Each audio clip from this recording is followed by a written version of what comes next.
Vamos falar sobre direitos sociais e trabalhistas em tempos de pandemia e de governo Bolsonaro. Hoje a gente tem como convidados o Ricardo Berzoini, ex-ministro da Previdência e Assistência Social entre 2003 e 2004 e do Trabalho e Emprego entre 2004 e 2005. Foi chefe da Secretaria de Relações Institucionais da Presidência da República em 2014. Foi deputado federal entre 99 e 2003 e também foi presidente do Sindicato dos Bancários de São Paulo, Osasco e região. E também o Jefferson Calaça, advogado trabalhista, ex-presidente da Associação Brasileira de Advogados Trabalhistas. Olá, Berzoini, olá, Calaça, bom dia para os dois. Bom dia. Bom dia, Marilu, bom dia, Berzoini. Uma honra, um prazer muito grande estar aqui com vocês. Igualmente. Prazer é o nosso. Vamos lá. Bom, vamos começar aqui com o Berzoini falando sobre o auxílio emergencial, né? A gente viu que o governo prorrogou esse auxílio, mas em parcelas, o que vai exigir que as pessoas saiam mais de casa, né, para ir aos bancos. A gente tem a questão dos desvios nesse auxílio emergencial, onde pessoas ricas estão se aproveitando também e recebendo esse auxílio. E temos aí muitos erros, né, de formatação de política social do governo Bolsonaro. 10 milhões de pessoas ainda sem resposta em relação aos pedidos de concessão do auxílio, 8 milhões em análise e 2 milhões dependendo de reanálise. Vamos falar inicialmente sobre isso. Berzoini, como é que você está vendo todo esse quadro trágico?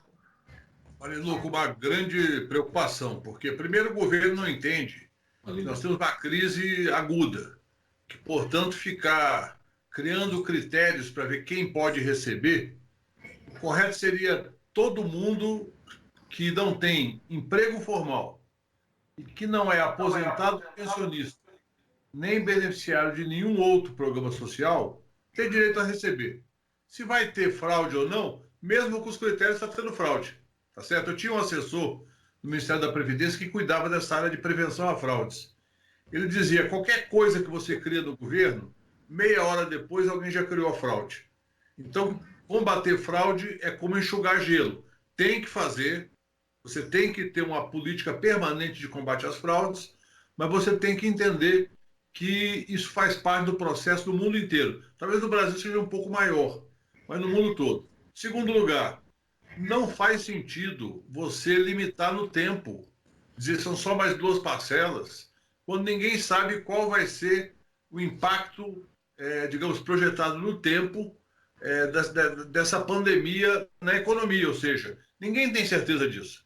Portanto, para você manter um nível de atividade que não joga o Brasil numa recessão pior ainda, o fundamental seria manter esse auxílio emergencial, na minha opinião, de um salário mínimo, pelo tempo necessário até que se tenha avaliação de que já é possível suspender. E a terceira questão é que o governo continua acreditando que a economia vai retomar por obra dos espíritos ou de qualquer outra entidade sobrenatural. A economia só vai ser retomada se o governo tiver um plano de obras, de políticas sociais que possa criar o motor de arranque da retomada. Sem isso, nós vamos passar 3, 4 anos com a economia deprimida e um quadro social extremamente grave, que vai jogar milhões de brasileiros na miséria, morando na rua porque não consegue pagar aluguel, criando seus filhos nas piores condições, e esses efeitos são danosos ao extremo para o Brasil. É necessário que o governo abra os olhos enquanto é tempo, embora a gente não tenha muita esperança com esse governo, com Jair Bolsonaro na presidência e o Paulo Guedes no Ministério da Economia, a esperança é pouca. Exato, a gente vai aprofundar bastante essa questão na área social, Berzoini, mas vou passar uma questão aqui também para o Calaça, falando sobre os entregadores, né, de aplicativos. A gente viu aí uma grande mobilização, né, deles nessa semana que passou agora, e eu gostaria que você analisasse, Calaça, você que é um especialista também na área trabalhista. Essa é uma categoria que a gente está vendo que está sofrendo demais. Até o próprio ex-presidente Lula, né, disse que, inclusive, eles falam, né, de microempreendedor, mas na realidade, segundo o próprio Lula, não é? Tá mais um microescravo do que um microempreendedor, né? Então, como é que você está vendo também essa questão dos entregadores que estão batalhando, inclusive, para ter uma legislação específica? No dia 11 eles vão fazer uma manifestação em Brasília. Como é que você vê a situação desses entregadores de aplicativos, Calaça?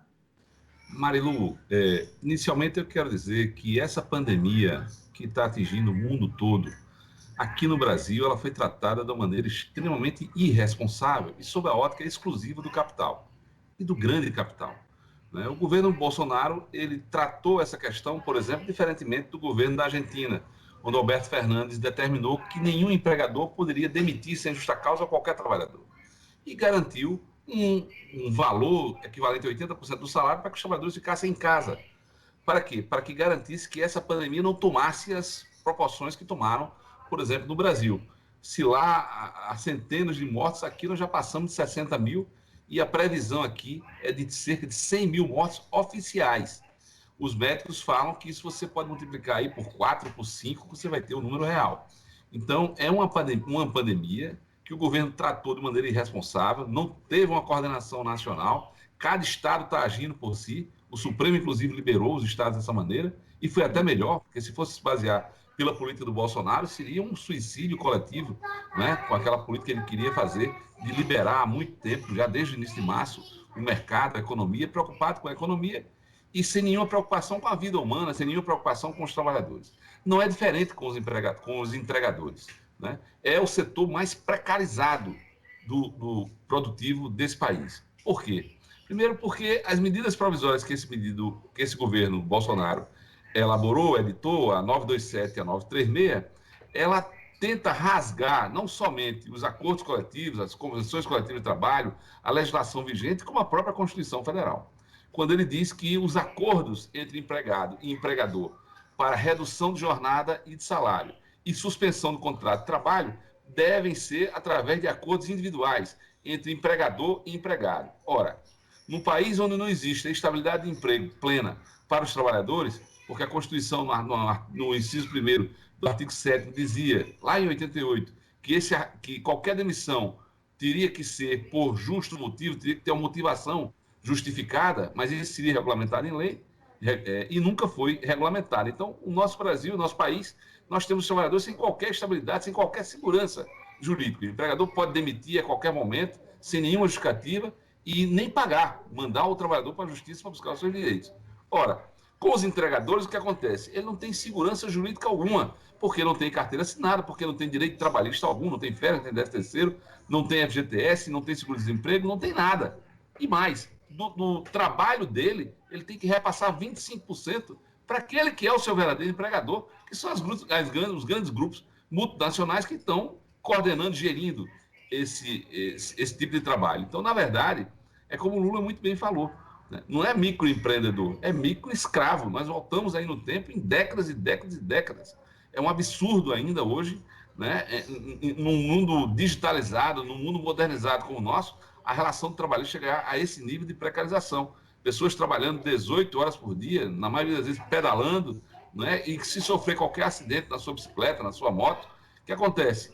Vai parar de trabalhar, vai parar de receber e não tem nenhum seguro, não tem nada que lhe proteja. Então, alguns tribunais, alguns juízes do trabalho, eu tive recentemente uma live com o doutor Hugo Melo, filho, que foi ex-presidente da Associação Nacional do Magistrado Trabalhista, e já apontam para o reconhecimento do vínculo empregatício, sim, desses entregadores com aqueles que estão promovendo, gerindo esses tipos de aplicativos, né? Para que condenem eles a todos os direitos trabalhistas. E eu acho que essa luta dos entregadores é uma luta justa, né? Porque nesse governo que nós estamos, o desemprego gera, e no meio da pandemia mais ainda. Nós estamos, na verdade, tratando com escravização dos trabalhadores.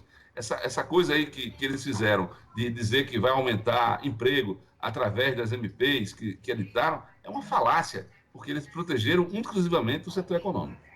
Muito bem. Agora, aproveitando o Berzoini, né, que foi ministro aí da Previdência Social e sabe muito bem, né, da importância da Dataprev, a Dataprev está passando aí por um grande desmonte, ela que é responsável, né, Berzoini, por essa distribuição dos auxílios emergenciais. Eu queria que você também fizesse uma reflexão sobre esse momento da Dataprev. Pois é, Marilu. Sabe quando eu assumi o Ministério da Previdência, eu chamei a então diretoria da Dataprev, que era do governo anterior ainda, para conversar, para ter um relato de como estava a empresa. A empresa estava sucateada. No governo Fernando Henrique Cardoso, a empresa estava sendo preparada para ser vendida, para ser privatizada. E por isso cessaram os investimentos, os computadores estavam sobrecarregados, toda a estrutura de comunicação via digital estava também com muita dificuldade, e eu fiquei apavorado com aquela situação, porque era um risco enorme de ter um colapso. E nós fizemos todo um planejamento para a recuperação. Eu fiquei apenas um ano no Ministério da Previdência, depois eu fui para o Ministério do Trabalho. Mas nesse um ano, nós fizemos um plano diretor para permitir um fluxo de investimento, a recomposição do quadro de empregados e uma estratégia para tornar a Dataprev, junto com o Serpro, as duas grandes prestadoras de serviço para o governo federal e oferecer os serviços para os governos estaduais e prefeituras. Bom, o resultado de tudo isso é que a Dataprev passou, já para os anos 2008, 2009, a ganhar prêmios. As publicações de TI, que quase todas são de direita, são empresariais, são pessoas que não têm nenhuma afinidade com a esquerda, davam prêmios de melhor empresa de tecnologia para a Dataprev. O Rodrigo, que foi presidente da Dataprev, várias vezes compareceu a eventos como referência de modernização da tecnologia. E agora, desde o governo Temer, novamente estão preparando a Dataprev e o Serpro para serem vendidos ao mercado privado, ou seja, o governo abrir mão da sua inteligência para auxílios emergenciais, para os benefícios previdenciários, para a política permanente de assistência social e para o todo do governo. Você pode, unificando os cadastros, você pode ter uma economia brutal e o governo poder saber efetivamente qual é a história de cada brasileiro, sem invadir privacidade, mas saber quem já usou seguro-desemprego, quem já aposentou, quem já usou auxílio-doença, quem tem benefício assistencial, quem paga imposto de renda, quem recebe restituição, quem está no SUS, com qual tipo de perfil de saúde. Quer dizer, seria uma mega inteligência qualitativa, democrática para o Estado brasileiro. Mas, infelizmente, o governo Bolsonaro, Paulo Guedes, quer vender tudo. E vender significa não apenas você perder o patrimônio, que é a empresa, significa você abrir mão de instrumentos de governo e esses instrumentos irem para o setor privado. Eu, na época, inclusive, que eu comecei a investigar os contratos que tinha no Ministério com empresas privadas, eu chamei o Ministério Público Federal para relatar previamente ao Ministério Público tudo que eu tinha visto lá e mostrar o seguinte: nós queremos fazer aqui uma reforma que permita o Estado brasileiro gastar menos e não ter qualquer possibilidade de corrupção dentro da máquina pública. E na época, inclusive, a própria procuradora com quem eu conversei, ela disse: é a primeira vez que um governo nos chama para fazer uma parceria para ser prevenção de corrupção ao longo dos anos. E por isso que eu falo que nós estamos perdendo a capacidade de governar, porque com o governo neoliberal, ultraliberal, como o do Bolsonaro, nós temos só a hipótese da desestatização, da venda na bacia das almas. Bom, falando em liberalismo, eu vou perguntar agora para o Calaça, né, sobre as pequenas e microempresas, né? Segundo o Sebrae, 17% das pequenas empresas tiveram acesso ao crédito nessa pandemia. E justamente as micro, pequenas e médias é que empregam mais no Brasil, né, Calaça? As empresas estão fechando. Essa é uma falha grave do governo? Sem dúvida alguma, Marilu. Veja, esse governo, como eu falei, ele está voltado para o grande capital. E aí o que acontece? Ele concede 1,2 trilhões para os banqueiros, para o sistema financeiro, e resultado, esse valor, esse montante não se volta nem para os trabalhadores, nem para o pequeno, nem médio empresário. Ora, você vê que os juros continuam altos nos cartões de crédito, o sistema financeiro continua lucrando e tendo seus lucros garantidos da mesma forma que antes, e não houve uma política nacional de garantia de suporte para o pequeno empresário, para o médio empresário, para que pudesse garantir o seu negócio e para que pudesse garantir também o emprego. Veja, o que a gente percebe no dia a dia é que os trabalhadores estão largados à própria sorte. Essas medidas provisórias que eu te falei, a 927, a 936 e a 905, que tratava da carteira verde e amarela, que foi cancelada, eles reeditaram com a 955, foi aprovada na Câmara, e ainda o Senado não discutiu, e já estão falando em reeditar nova medida provisória. Então, o governo é um governo cheio de atrapalhadas, mas é um governo que tem o seu norte voltado para o setor econômico e o grande setor econômico. Então, o que acontece? Com isso, ele gera desemprego, ele gera precarizações, ele acaba com os direitos dos trabalhadores, ele acaba com a possibilidade dos negócios pequenos e médios sobreviverem, e o país vai à deriva, porque a gente não tem um governo a nível nacional que tenha, por exemplo, uma política de saúde. Hoje, quem é que está no Ministério de Saúde hoje? É um general. Transformar o Ministério de Saúde num quartel-general. Quer dizer, quando deveria estar voltado, todo mundo voltado, o governo voltado, coordenando a nível nacional como seria o combate a essa pandemia, defendendo os trabalhadores, protegendo a vida dos trabalhadores. Eu me lembro, na época do Fernando Henrique, houve um PROE para defender o sistema financeiro nacional, que liberou, naquela época, trilhões de reais para os banqueiros.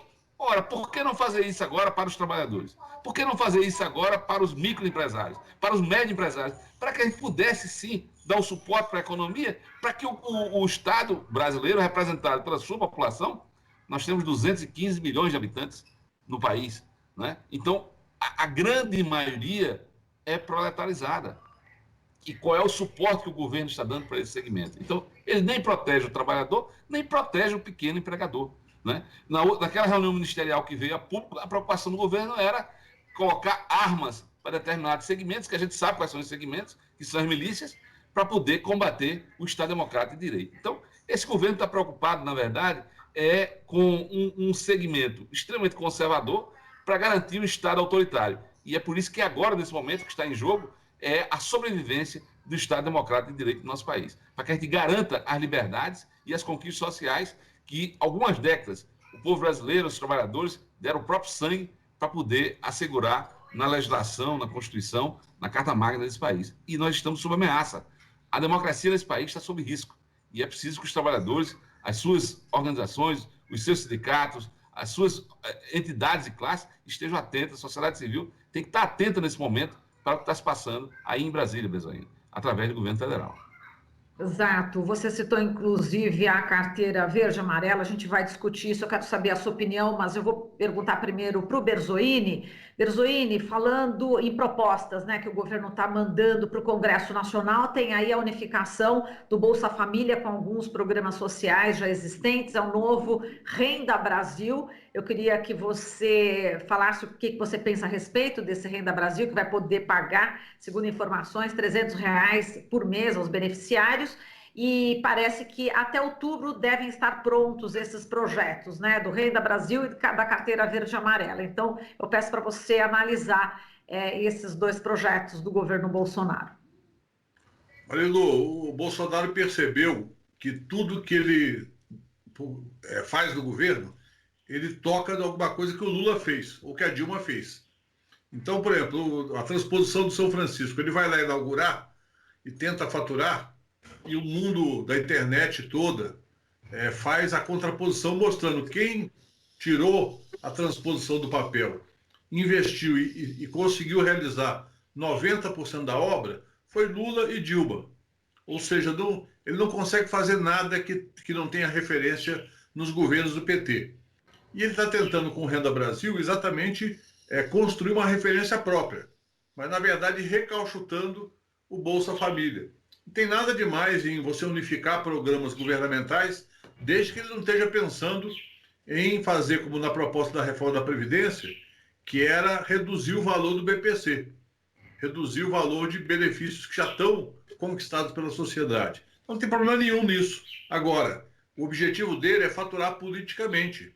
O objetivo dele é criar uma referência para se contrapor à história do Bolsa Família, que é uma história evidentemente ligada ao Lula e à vivência do Lula com a fome, com a miséria, a partir da sua própria infância. Então, o grande problema do Brasil hoje não é esse. Nós temos que ter uma política de assistência social permanente, estratégica, o Estado brasileiro ter capacidade de cuidar do seu povo, mas nosso problema principal chama-se mercado de trabalho. Nós precisamos ter o horizonte de ter um programa de investimentos público que puxe o setor privado para, a partir da saída da pandemia, que nós não sabemos ainda quando será. Como o Calaça disse muito bem, a ação errática do governo em relação à pandemia fez prolongar a crise sanitária e, portanto, também prolongar a crise econômica. Então, nós temos um problema concreto que é o seguinte: nós vamos sair mais tarde do que outros países. A Argentina vai sair antes que nós dessa crise, a Europa está saindo, a Itália, depois de lambanças no começo, colocou ordem na casa e a situação lá já está sob controle, na Espanha também. Portugal foi um sucesso desde o início, a maneira como trataram a pandemia, e agora eles podem reconstruir a economia. E como reconstruir a economia? A União Europeia está finalizando uma resolução que vai colocar à disposição dos países 750 bilhões de euros, que dá uma quantidade superior a 4 trilhões de reais. Por quê? Porque eles sabem que se o Estado não se dispuser a gastar, não haverá retomada. Os Estados Unidos, sob o comando de Trump, estão colocando 25% do PIB para retomar a economia. Portanto, o Brasil não pode ficar numa postura conservadora, fiscalista, que vai simplesmente prolongar o sofrimento de milhões de brasileiros que estão sem emprego. Então, muitos estão passando fome porque o auxílio emergencial foi mal gerenciado. Então, eu acredito que, no momento, a grande questão que está colocada para nós é pressionar o governo para não interromper o auxílio emergencial antes do final do ano. Tem que ser pelo menos até dezembro, se possível até março do ano que vem. E segundo, ter um programa de investimentos em infraestrutura social e de logística capaz de gerar os empregos suficientes para reativar a economia. Muito bem, dentro desse quadro, né, de pandemia e tudo que o Berzoini acabou de citar, Calaça, a carteira verde e amarela realmente não deve ajudar em nada, né? Marilu, a carteira verde e amarela é, assim, o toque de caixa do governo Bolsonaro para, primeiro, discriminar trabalhadores, e aí ele fere o princípio constitucional da isonomia, onde ele diz que trabalhadores entre 18 e 29 anos, e parece que agora estão querendo colocar também acima de 55 anos, teriam um teto máximo no valor de R$ 1.558,50. Esse é o valor máximo que o trabalhador poderia receber, né? O jovem trabalhador e também o trabalhador que tivesse acima de 55 anos. Além disso, ele retira vários direitos trabalhistas históricos, desde 43 da CLT, e concede aos empregadores uma redução de 70% dos encargos sociais. Então, veja que essa política do governo é sempre voltada para precarizar direitos, para praticamente escravizar a classe trabalhadora, para tirar os sindicatos do seu nível de ação, não é? E mais, fazer com que você gere a necessidade de um emprego, de um trabalho, basicamente, por um prato de comida, né? Então, é colocar a população, e principalmente a juventude, num estado de miserabilidade muito grande. Quer dizer, ao invés do Estado estar incentivando cursos, eu me lembro, por exemplo, que no governo Lula houve um incentivo não só a programas para o exterior, de cultura, como programas de universidade, facilitando cotas, e além disso, a questão além das cotas, né, houve vários programas de incentivo ao primeiro emprego, uma série de questões que foram colocadas para que a gente tivesse incentivo para a juventude, concursos públicos. Então, o governo, a primeira coisa que ele fez foi cortar todos os concursos públicos, foi eliminar concurso público, foi dizer que aqueles que se aposentavam não seriam preenchidos pelos concursados. Ora, então, esse governo ele elimina qualquer perspectiva para a nossa juventude. Bom, infelizmente o nosso tempo está esgotado, mas eu espero contar com vocês em outras oportunidades. Agradeço muito aqui o Ricardo Berzoini, ex-ministro da Previdência e Assistência Social e do Trabalho. Obrigada, Berzoini. Muito obrigada pela sua participação. Um abraço para você. Abraço, obrigado a vocês. Prazer falar contigo. E falamos também com o Jefferson Calaça, que é advogado trabalhista. Um abraço, Calaça. Um abraço, Marilu, um abraço, Brazuíno, um prazer grande. Um abraço. Até a próxima. Aqui você ouve as notícias que os outros não dão. Jornal Brasil Atual.